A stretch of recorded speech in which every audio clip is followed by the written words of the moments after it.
জাতীয়তাবাদী যুৱ ছাত্ৰ পৰিষদ মাৰ্ঘেৰিটা আঞ্চলিক সমিতিৰ উদ্যোগত আজি অনুষ্ঠিত হোৱা কাৰ্যসূচীত বিষয়বস্তুটো হৈছে মাৰ্ঘেৰিটা মহকুমাত চলি থকা অবৈধ যি ড্ৰাগছ কানি গাঞ্জা আৰু ৰাগিয়াল দ্ৰব্যৰ যি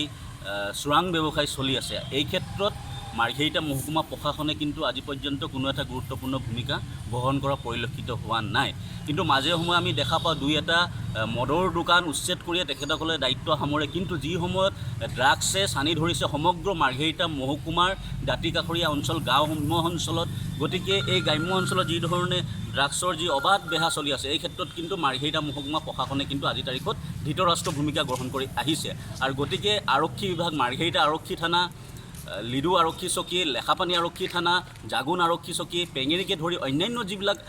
মহকুমাটোৰ অন্তৰ্গত থানা আৰক্ষী চকীসমূহ আছে, সেইসকল একাংশ কিছু বিষয়াই কমিশ্যন ৰাজত এই সম্পূৰ্ণৰূপে এই ব্যৱসায় চলি আছে বুলি আমি স্পষ্ট ভাষাৰে অভিযোগ কৰি কওঁ যে